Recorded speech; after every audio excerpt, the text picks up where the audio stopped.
اس کے مطابق ہی در حقیقت قوانین بنیں گے، اس کے مطابق ہی احکام وجود میں آئیں گے۔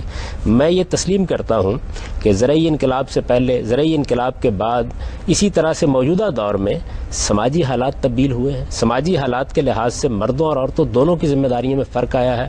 بہت سے ایسے معاملات پر اثرات پڑے ہیں جو اب سے پہلے انسان کے تصور میں نہیں آ سکتے، وہ ایک بالکل الگ داستان ہے۔ اور میں نے اسی لیے عرض کیا کہ اس کو ہمیشہ مذہب کی اصل تعلیم سے الگ کر کے دیکھنا چاہیے۔ یعنی ایسا کبھی نہیں ہو سکتا کہ کوئی مذہب اپنی تعلیم پیش کرے، کوئی نظریہ اپنی تعلیم پیش کرے اور انسان بین ہی اس کو بالکل اس کی پیور اور خالص فارم میں ملحوظ رکھتے ہوئے آگے بڑھائیں۔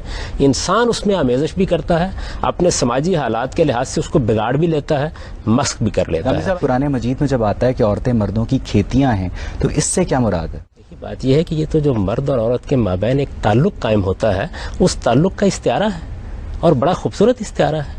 قرآن مجید نے دوسری جگہ جہاں اس کو بیان کیا، دیکھیے اس کو الٹ دیا اور یہ کہا کہ عورتیں تمہارے لیے لباس ہیں، تم عورتوں کے لیے لباس ہے۔ اصل میں قرآن مجید جب جنسی معاملات کو بیان کرتا ہے تو اس کو بیان کرتے وقت تعبیریں ایسی اختیار کرتا ہے جو تشبیہ اور استعارے کی ہوتی ہیں تاکہ ایک تہذیب کے ساتھ معاملہ بیان ہو جائے۔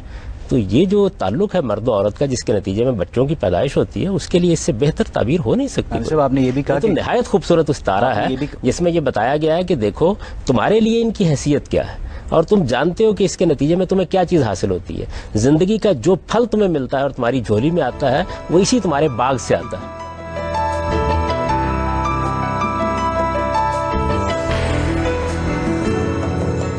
غامدی صاحب آپ نے یہ بھی فرمایا کہ قرآن مجید میں مرد اور عورتیں برابر ہیں۔ تو غامدی صاحب سورہ نساء کی 34ویں آیت میں بیویوں کو شوہروں کا حکم نہ ماننے کی صورت میں مارنے کا حکم دیا گیا ہے، اضربو کا لفظ استعمال ہوا ہے، آپ کیا کہیں گے؟ پہلے تو یہ سمجھ لیجئے بہت اچھی طریقے سے کہ ایک ہے عورت اور مرد کا باہمی تعلق۔ عورت کی حیثیت سے، مرد کی حیثیت سے جو قرآن مجید نے مقام دیا میں نے آپ کو بیان کر دیا۔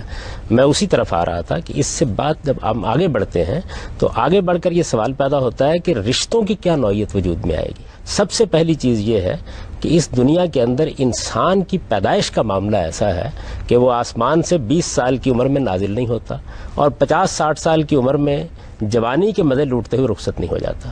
انسان ایک ناتواں بچے کے طور پر وجود میں آتا ہے، اٹھ بھی نہیں سکتا، بیٹھ بھی نہیں سکتا، اپنی کوئی خواہش بھی بیان نہیں کر سکتا، اپنی ناگزیر ضرورتوں کو بھی پورا نہیں کر سکتا، کھانے کے لیے محتاج، پینے کے لیے محتاج۔ اس ناتوانی کے ساتھ آپ کبھی جانور کے بچے کو دیکھیں اور اگر آپ نے کبھی دیکھا ہو تو وہ پیدائش کے فوراً بعد 2-3 بار گرتا ہے اور اٹھ کر بھاگ کھڑا ہوتا ہے۔ انسان کے بچے کے اندر یہ صلاحیت پیدا ہونے میں بھی کہیں سال 2 سال لگتے ہیں۔ وہ لڑکپن کے مراحل سے گزرتا ہے، بچپن کے مراحل سے گزرتا ہے، اس کے بعد تعلیم اور تربیت کا محتاج ہوتا ہے، اپنے پاؤں پر کھڑے ہونے کا محتاج ہوتا ہے۔ یہ سارے مراحل سے گزرنے کے بعد جوانی میں آتا ہے اور ارسطو افلاطون بنتا ہے۔ اس کے بعد 20-25 سال نہیں ہوتے کہ اس میں حلال طاری ہونا شروع ہو جاتا ہے۔ ایسی کمزوری پیدا ہوتی ہے کہ بڑھاپے میں بعض اوقات جس کو قرآن نے تعبیر کیا لَا یعلم من بعد علم شیئا، کچھ بھی جانتا نہیں اور بالکل ناتواں بچہ دوبارہ ہو جاتا ہے۔ یہ ہے پورا انسان۔ اس پورے انسان کے لیے ناگزیر تھا کہ کچھ رشتے پیدا کیے جائیں۔ ان رشتوں کے پیدا ہوئے بغیر انسان کی نہ پرورش ہو سکتی، نہ تعلیم و تربیت ہو سکتی، نہ اس کے نفسیاتی مسائل پورے ہو سکتے، نہ اس کی جذباتی تسکین ہو سکتی۔ رشتوں کا نظم جب آپ قائم کریں گے تو آپ کو کوئی ادارہ وجود میں لانا پڑے گا۔ یہ ادارہ خاندان ہے۔ خاندان کے ادارے کو پہلے سمجھ لیجئے کہ کیا یہ انسان کی ضرورت ہے یا نہیں ہے۔ اگر یہ انسان کی ضرورت نہیں ہے تو قرآن مجید کی پوری اسکیم ہی کو آپ الگ رکھ دیجئے، اور اگر یہ انسان کی ضرورت ہے تو پھر میں ایک ایک چیز کے بارے میں آپ کو بتاؤں گا کہ پھر بات کیا بنے۔ ہم یہ مانتے ہیں کہ خاندان انسان کی ضرورت ہے، تو اب آگے بڑھیے۔ رشتے پیدا ہوں گے تو اس ادارے کے اندر کسی کو آپ سربراہ بنائیں گے۔ مثال کے طور پر دیکھیے کہ میری ماں ہے، وہ خاندان کی سربراہ ہے۔ تھوڑی دیر کے لیے آپ تصور کر لیجئے، باپ دنیا سے رخصت ہو گیا ہے، خاندان کی سربراہی میری ماں کو منتقل ہو گئی ہے۔ میری ماں کو جب آپ خاندان کی سربراہی دیں گے، اب عورت اور مرد سے نکل جائیے، مجھے یہ بتائیے کچھ حقوق دیں گے اسے، کچھ اختیارات دیں گے اسے، کچھ فیصلے اسے کرنے ہوں گے، کچھ چیزوں کے بارے میں مجھ پر کوئی فیصلہ اس کا نافذ ہوگا۔ کٹ دا لانگ سٹوری شارٹ، اس کا مطلب یہ ہوا کہ شوہر کو یہ اختیار حاصل ہے کہ وہ بیوی پہ تشدد کر سکے۔ یہ آگے بڑھیں گا، اب میں بتاؤں گا آپ کو کیا چیز ہے جس کو آپ جب اس کو اس کے اصل شاخ سباق سے ہٹا دیتے ہیں صورتحال بالکل تبدیل ہو جاتی ہے۔ خاندان کا نظم جب قائم کیا جاتا ہے، یعنی ایک مرد و عورت یہ فیصلہ کرتے ہیں کہ ہمیں میاں اور بیوی کی حیثیت سے رہنا ہے۔ پہلے یہ سمجھ لیجئے کہ میاں اور بیوی کا رشتہ در حقیقت ایک ادارے کو وجود میں لانا ہے. یہ محض آزادانہ جنسی تعلق قائم کرنا نہیں ہے. اگر انسان کے بچے کو پرورش پانی ہے, لڑکپن اور اس کے مراحل سے گزرنا ہے, اخراجات کی ذمہ داری کسی آدمی کے اوپر رکھنی ہے, تو پھر اس ادارے کو قائم کرنا پڑے گا. اس میں یہ فیصلہ کرنا ہوتا ہے کہ جب میاں اور بیوی نے یہ رشتہ قائم کیا ہے تو اس میں سربراہ کی حیثیت کس کو حاصل ہوگی. جس طرح جس وقت بچے پیدا ہوتے ہیں تو باپ کو ایک درجے کی برتری حاصل ہو جاتی ہے, بچے پیدا ہوتے ہیں تو ماں کو ایک درجے کی برتری حاصل ہو جاتی ہے ان کے اوپر. بالکل اسی طریقے سے جس وقت میاں اور بیوی کا رشتہ قائم ہوتا ہے تو اس میں یہ فیصلہ کرنا ہوتا ہے کہ اس کا سربراہ کون ہوگا ادارے کا. آپ عورت کو بھی سربراہ بنا سکتے ہیں, مرد کو بھی سربراہ بنا سکتے ہیں. قرآن نے یہ فیصلہ سنایا ہے کہ خاندان کے ادارے کو خلقی صلاحیتوں کے اعتبار سے مرد کی سربراہی میں دینا چاہیے. شوہر اور بیوی کا تعلق ہے جو بیان ہو رہا ہے, پہلے اس تعلق کو سمجھ لیجئے بہت اچھی طرح. اس تعلق کو قائم کرنے کے نتیجے میں آپ دیکھیے ذمہ داری اس پر کیا ڈالی گئی ہے. تمام اخراجات کی ذمہ داری اس پر ہے, کما کر اسے لانا ہے. بیوی کو کمانے سے روکا نہیں جا رہا لیکن اس پر ذمہ داری نہیں ہے. اگر وہ کما کر نہیں لاتا, ذمہ داریاں پوری نہیں کرتا تو مسئول اور جواب دہ ٹھہرایا جائے گا. یہ جو مقام ہے اس کا, اس مقام کے لحاظ سے اسے کچھ اختیارات دیے گئے ہیں. ان اختیارات میں ایک مسئلہ پیدا ہوتا ہے.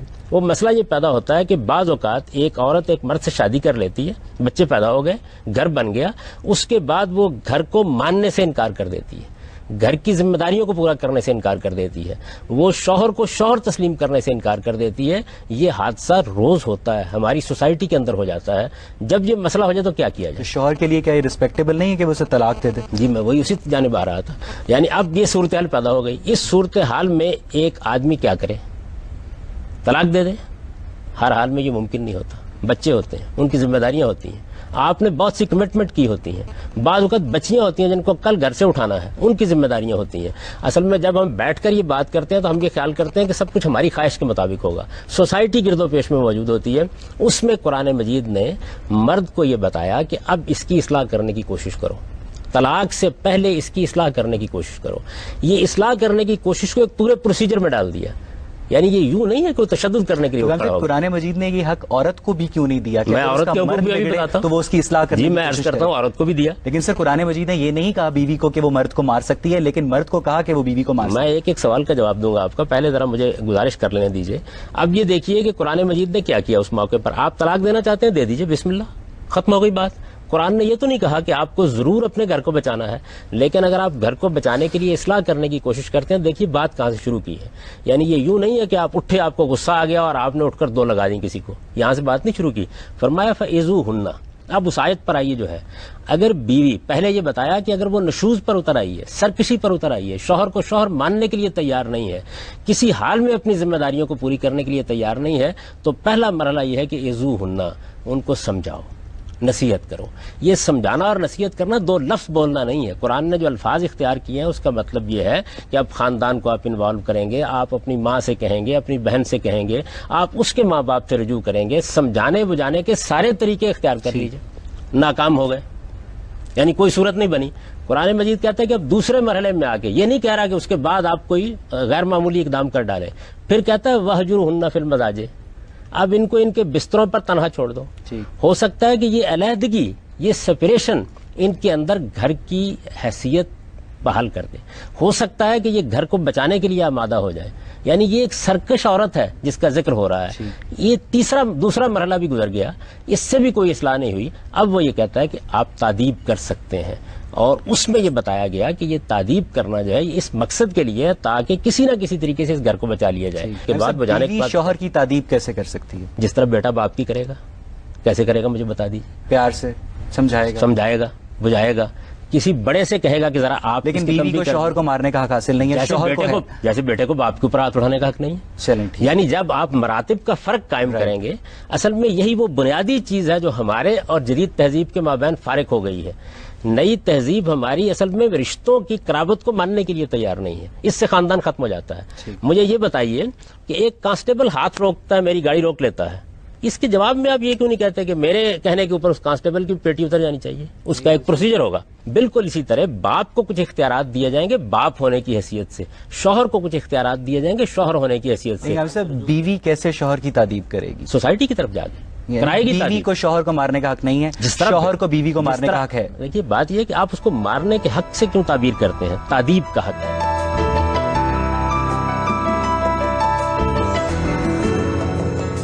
ٹھیک ہے کام صاحب، یہاں سے ہم گفتگو کو آڈینس پہ لے کے چلیں گے. جی آپ پوچھیں. میرا سوال جو ہے طلاق کے حوالے سے ہے کہ مغرب میں تو ہر انسان کو، ہر عورت، ہر مرد کو طلاق دینے کی اجازت ہے، لیکن ایز اے مسلم وومن، ایک مسلم عورت کو وہ آج کل کے زمانے میں وہ باشعور ہے، وہ تعلیم یافتہ ہے، اس کو عقل سے نوازا گیا ہے، آپ نے خود ہی کہا، لیکن دیر از نو برابری نہیں ہے مرد اور عورت کے اندر اس بارے میں، کیونکہ عورت جو ہے خلا مانگ سکتی ہے لیکن وہ طلاق دے نہیں سکتی. تو اس بات میں برابری کہاں پر آئی؟ جب ہم کوئی ادارہ میری بہن قائم کرتے ہیں تو اس ادارے میں کسی کو سربراہ بناتے ہیں، چنانچہ اس ادارے سے اگر الگ ہونا تو کیا کرتے ہیں، وہ برطرف کرتا ہے، ہم استعفیٰ دیتے ہیں. تو میوچل انڈرسٹینڈنگ ہوئی. جی ایسا نہیں ہے نا، یہی تو بنیادی بات ہے. اصل میں یہی وہ چیز ہے کہ آپ اصل میں خاندان کے ادارے کو ادارہ ماننے کے لیے تیار نہیں ہیں. میاں اور بیوی کا رشتہ اصل میں ایک پورا ادارہ ہے خاندان کا قائم کرنا. اس میں کچھ فیصلے کرنے ہیں، اس میں بچوں کے اخراجات اٹھانے ہیں، اس کے اندر اخراجات کی معاشی ذمہ داریوں کو ہر حال میں جواب دہ ٹھہرانا ہے. جس وقت مرد طلاق دیتا ہے تو آپ نان و نفقے کا مقدمہ لے کے اس کے خلاف جاتی ہیں، یہ کہتی ہیں میں اپنے اخراجات خود پورے کر لوں گی. بچوں کا اخراجات اس سے مانگتی ہے نا. اس وجہ سے جو خاندان کا سربراہ ہے وہ طلاق دیتا ہے، عورت طلاق کا مطالبہ کرتی ہے. حق دونوں کو دے دیا گیا. عورت کو مانگنے کا حق دیا گیا اور آدمی کو دینے کا حق دیا. اب جو دور چل رہا ہے اس کے اندر اکنامک پریشر ایسے ہیں، عورت کو اس طرح امپاور کیا گیا ہے کہ وہ اپنے آپ کے لیے فینڈ کر سکتی ہے، اپنے آپ کے لیے نان و نفقہ پرووائڈ کر سکتی ہے. اس کو مانگنے کی ضرورت نہیں پڑ رہی آج کل کے زمانے میں. تو پھر بھی کیوں اس کو امپاور نہیں کیا جاتا اس رائٹ سے؟ دیکھیے بات یہ ہے کہ پھر آپ خاندان کے پورے ادارے کو ختم کر دیجئے. پھر یہ کہیے کہ ایک مرد و عورت نے فیصلہ کیا کہ وہ اکٹھے رہیں گے، جنسی تعلق قائم کریں گے، بچے پیدا ہوں گے، جی چاہے تو اس کو باہر پھینک دیں، جی چاہے تو کوئی اس کی ذمہ داری اٹھائے. بچے نے اگر فیس لینی ہے تو وہ 500 روپے باپ سے لے گا اور 500 روپے ماں سے مانگے گا. اس سے خاندان کا ادارہ چلے گا. کسی ادارے کو چلانے کے لیے آپ کو سب سے پہلے، میں نے اسی لیے دیکھیے بہت تمہید میں یہ بات عرض کر دی تھی کہ آپ خاندان کے ادارے کو مانتے ہیں یا نہیں مانتے. انسان کی خاندان کا ادارہ ضرورت ہے یا نہیں ضرورت؟ اگر خاندان کا ادارہ ضرورت ہے تو پھر لازماً اس کا ایک سربراہ بنانا پڑے گا. اور جب آپ سربراہ بنائیں گے، جس طرح آپ ریاست میں سربراہ بناتے ہیں، کیا دور جدید میں آ کے ریاست ختم ہو گئی ہے؟ سربراہی ختم ہو گئی ہے؟ جب آپ کسی کو سربراہ بنائیں گے کسی ادارے کا تو اس کو برطرفی کا اختیار دیں گے اور جو لوگ اس کے ساتھ کام کر رہے ہیں ان کو استعفے کا اختیار دیں گے. ہمیشہ یہی ہوگا. اگر آپ اس ترتیب کو الٹیں گے تو اس کا نتیجہ کیا نکلے گا؟ آپ دیکھیں مرد کو کتنے مسائل دوچار ہوتے ہیں. جس وقت وہ طلاق کا فیصلہ کرتا ہے اسے دیکھنا ہوتا ہے کہ اگر میں کچھ دے دلا چکا ہوں تو اس کا کیا ہوگا، میں اگر کوئی جائیداد اس کے نام کر چکا ہوں تو اس کی کیا صورت ہوگی، بچے اگر موجود ہیں تو ان کا نانا نفقہ کون اٹھائے گا، اگر یہ گھر میں چلی جاتی ہے تو ان کی پرورش کون کرے گا. یہ سارے جتنے فیصلے مرد کو کرنے ہوتے ہیں عدالت اس کو کٹہرے میں کھڑا کر لیتی ہے. عورت مطالبہ کر رہی ہوتی ہے، اس موقع کے اوپر آپ یہ کیوں نہیں کہتی کہ آپ جائیے اپنے اخراجات پورے کر لیجیے؟ ہم جاتے ہیں اپنے اخراجات پورے کر لیتے ہیں. حقوق مانگنا آسان ہے، حقوق دینے بھی پڑیں گے. ٹھیک ہے. تو اس وجہ سے جس وقت آپ ادارہ قائم کرتے ہیں تو ادارے کے اندر یہ کسی جگہ کسی ادارے میں نہیں ہوتا. میں اگر کہیں ملازمت کرنے کے لیے جاؤں گا، جو سربراہ ادارہ ہے وہ مجھ سے برتر نہیں ہو گیا، لیکن جب میں نے اس کو باس تسلیم کر لیا تو وہ پھر مجھے برطرف کرے گا. مجھے اگر الگ ہوگا نا تو استعفیٰ دوں گا میں. ٹھیک. جی آپ پوچھیں. سر آپ نے بات کی تھی کہ مرد کو مطلب عورت تعبیر نہیں کر سکتی، مطلب اس کا ڈفرینٹ ایسپیکٹ دکھایا جاتا ہے. پھر آپ نے اگزامپل دیا کہ ایک فادر اور سن کے درمیان میں ریلیشن شپ. بیسکلی بات ہے کہ ایک ہسبینڈ وائف کا عہدہ اور ہوتا ہے، بیٹے اور باپ کا عہدہ اور ہوتا ہے. آپ باپ کے اوپر ہاتھ نہیں اٹھا سکتے. باپ آپ کو مطلب ہی گیو یو برتھ، تو آپ مطلب کہ آپ بیوی اور ہسبینڈ تو ایک دوسرے کو نہیں دیا ہوتا نا، تو آپ ان کے بیچ میں برابری کیوں نہیں ہو سکتی؟ If a man can raise his hand on his wife, why can't the wife do the same thing? میں نے یہ بات عرض کی ہے جی کہ موجودہ جو ہماری تہذیب ہے وہ اصل میں میاں اور بیوی کے رشتے کو اس برتری میں تسلیم ہی نہیں کرتی جس جگہ پر قدرت نے اس کو رکھا ہے. ماں اور باپ کے رشتے کے مابین ماں ہے. آپ عورت کی بات نہ کریں نا. ماں اپنے بچے کو تعریف کر سکتی ہے یا نہیں کر سکتی؟ جی کر سکتی ہے. کیوں کر سکتی ہے؟ کیونکہ وہ ماں ہے، شی گیو یو برتھ. اس کا اسٹیٹس اور ایک ہسبینڈ کا اسٹیٹس بہت ڈفرینٹ ہوتا ہے. جی یہ جتنی بات آپ نے کیا اس نے اس کو جنم دیا ہے. ایک آدمی اس کے جواب میں یہ کہہ سکتا ہے پھر کیا ہو گیا جنم دیا ہے تو جوان ہو گیا ہے بچہ، اب ماں کو یہ حق کیوں دیا جائے، اب یہ باپ کو حق کیوں دیا جائے؟ اصل میں یہ حق کیوں دیا گیا ہے اس پہ غور کیجیے. یہ اس لیے دیا گیا ہے تاکہ سوسائٹی کا نظم قائم رہے. سوسائٹی کے نظم میں ایک بہت بڑا ادارہ ہے خاندان. خاندان کا ادارہ اگر انسان کی ضرورت ہے تو پھر اس کے بعد اس کا کوئی سربراہ ہوگا، اور سربراہ ہوگا تو آپ کو سربراہ کو کچھ اختیارات دینے پڑیں گے، کچھ ذمہ داریاں اس پر ڈالنی پڑیں گی. قرآن مجید نے اسی وجہ سے یہ بات بیان کی کہ شوہروں کو ایک درجہ برتری حاصل ہے بیوی پر، نہ کہ مرد کو عورت پر. میری ماں کو میرے اوپر 3 درجہ برتری حاصل ہے. یہ عورت اور مرد کا تقابل نہیں ہے، یہ اس رشتے کا مسئلہ ہے. آپ اس رشتے کو تسلیم کریں کہ وہ کیا رشتہ ہے. اگر یہ رشتہ ٹوٹ گیا تو اس کے بعد اصل میں باپ کا رشتہ بھی وجود میں نہیں آ سکتا. باپ کا رشتہ پیدا ہی اصل میں میاں اور بیوی کے رشتے سے ہوتا ہے. پہلے بیوی ایک شوہر کی حیثیت سے اس کو ایک برتری کی جگہ پر مانتی ہے، اس کے بعد یہ برتری بچوں کو منتقل ہوتی ہے، اس سے پورا خاندان وجود میں آتا ہے. اصل میں قرآن مجید نے اسی وجہ سے اس کو موضوع بنایا اور موضوع بنا کر اس کی ایک ایک چیز میں قانون سازی کی. یہ بتایا کہ وللرجال علیہن درجہ، میاں اور بیوی کے رشتے میں شوہر کو ایک درجہ برتری حاصل ہے. اگر یہ برتری آپ نہیں مانتی تو پھر اصل میں خاندان وجود ہی میں نہیں آ سکتا. صاحب آج کل کی ماڈرن لائف میں میاں بیوی آپس میں دوست بن کر رہتے ہیں، وہ اپنے سارے مسئلے ڈسکشن سے حل کر لیتے ہیں، کسی کو ضرورت نہیں پڑتی کہ وہ ایک دوسرے پہ ہاتھ اٹھائیں. یہ محض ایک یوٹوپیا ہے جس کا آپ ذکر کر رہے ہیں. یہ بات یہ ہے کہ ماں اور بیٹا بھی دوست ہو سکتے ہیں، باپ اور اس کی اولاد بھی دوست ہو سکتی ہے. ایک دوستی وہ ہے جو مرتبے کو تسلیم کر کے ہوتی ہے، اور ایک دوستی وہ ہے کہ جس کے اندر آپ برابر کی سطح پر لوگوں کو کھڑا کر دیتے ہیں. پھر اس کے بعد ذمہ داریوں میں فرق کیوں کرتے ہیں؟ میں یہ کہتا ہوں بات وہاں سے کیوں نہیں شروع کرتے کہ ایک میاں اور ایک بیوی کے درمیان میں ایک تعلق پیدا ہوا، اب کس کے اوپر ذمہ داری ہے بچوں کی کفالت کرنے کی؟ مرد کے اوپر ہے یا عورت کے اوپر ہے؟ اگر بچوں کو کل کوئی ضرورت پڑتی ہے تو کون کما کے لائے؟ عورت گھر بھی سنبھالتی ہے. دیکھیے عورت گھر سنبھالتی ہے، یہ بالکل ٹھیک ہے. معاشی ذمہ داریوں کو پورا کرنے کی آپ نے ذمہ داری کس پر ڈالی ہے؟ یعنی سنبھالنے میں تو ہر ایک کو کرنا ہے، لیکن یہ کیا عورت کی ذمہ داری ہے؟ عورت کے اوپر آپ دیکھیے اسلام نے یہ ذمہ داری بھی نہیں ڈالی. ٹھیک ہے ہاں چلیں. بٹ سر آپ پھر بھی دوبارہ سے آپ بہت زیادہ ڈفرینسیشن لے کر آ رہے ہیں. مطلب آپ کہہ رہے ہیں کہ جی معاشی اس کو ذمہ داریاں مرد کی ہیں، تو آپ اس کو ریکگنائز نہیں کریں جو عورت گھر میں کرتی ہے. مطلب کہ یہ رائٹ نہیں ہے. What you do at home doesn't count at all, کہ وہ رائٹ نہیں ہوتا. اور آپ نے بات کی بیٹا اور باپ کی، میں مطلب بتاتے بہن بھائی ہوتے ہیں یہاں ہمارے، مطلب کہ بھائی بہن پہ ہاتھ اٹھا سکتا ہے. آنر کلنگ ہو رہی ہے، اگر بہن بھائی پہ ہاتھ اٹھائے تو غلط ہو جاتا ہے. ٹھیک ہے ہم رشتے کی بنیاد کو بھی سمجھتے ہیں کہ ایک خاندان ہم نے چلانا ہوتا ہے، ہم نے ایک طریقہ آزمانا ہوتا ہے، ایک رسپیکٹ ہوتی ہے رشتے کی. بٹ اس رسپیکٹ سے اگر ہسبینڈ نکل جاتا ہے تو وائف اس رسپیکٹ کو کیوں قائم رکھے؟ ٹھیک ہے، یہ بات یہ ہے کہ دونوں کو حقوق دیے گئے ہیں نا. اور جب عورت یہ محسوس کرے گی کہ خامند کی حیثیت سے بیہیو نہیں کر رہا، ذمہ داریوں کو پورا نہیں کر رہا، تو وہ بھی معاشرے کے پاس جائے گی، طلاق بھی ہوگی، علیحدگی بھی ہوگی. لیکن کیا مراتب کا فرق ختم کر دیا جائے؟ میرا باپ ایک غلط روش اختیار کرنے والا آدمی بن گیا، اس نے گھر کے اندر ایک طوفان بدتمیزی برپا کر رکھا ہوا ہے، اس کے رویے غلط ہو گئے ہیں. اس کے بعد بیٹے کو حق دیا جائے کہ وہ باپ کی جو عزت اور احترام ہے اس کو ختم کر کے آگے بڑھ جائے؟ نہیں، وہ الگ بھی ہوگا تو اس کا ایک قاعدہ اور ضابطہ ہوگا. تو عورت کو بھی حقوق حاصل ہے، مرد کو بھی حقوق حاصل ہے. لیکن خاندان کے ادارے میں آپ فیصلہ کیجئے کہ اگر یہ ادارہ بنانا ہے تو اس کی سربراہی کس کے پاس ہونی چاہیے؟ عورت کو دے دیجئے. میں یہ کہتا ہوں عورت کو دے دیں، میں عورت کے لیے وہی حقوق مانوں گا. اس کی وجہ یہ کہ جب آپ کو ادارہ بنائیں گے اور اس کی سربراہی کسی کے ہاتھ میں دیں گے، آپ کو کچھ حقوق دینے پڑیں گے، اس کو کچھ اختیارات اس کے لیے ماننے پڑیں گے، ورنہ ادارہ قائم نہیں ہو سکتا.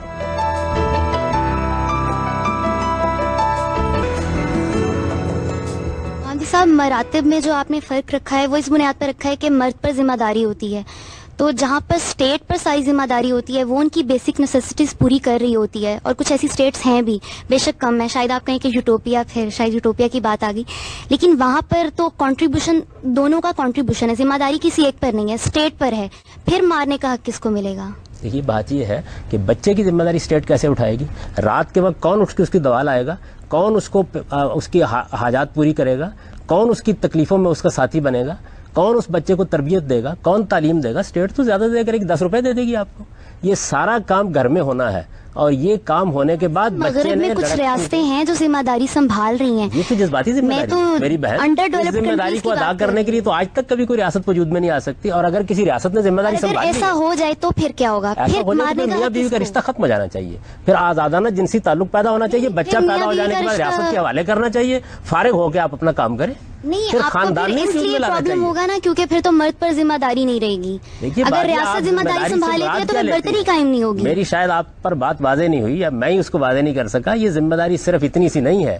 میں نے آپ سے عرض کیا، انسان کا بچہ ایک ناتواں بچہ ہوتا ہے، اس نے بہت سے مراحل سے گزرنا ہے، اس نے تہذیب پانی ہے، اس نے تربیت پانی ہے، اس کو تعلیم دی جانی ہے، اس کو پاؤں پر کھڑا کرنا ہے، اس کا علاج معالجہ کرنا ہے، اس نے بے شمار مشقتوں سے گزرنا ہے، جوان ہونا ہے، اس کے بعد بوڑھا ہو جانا ہے.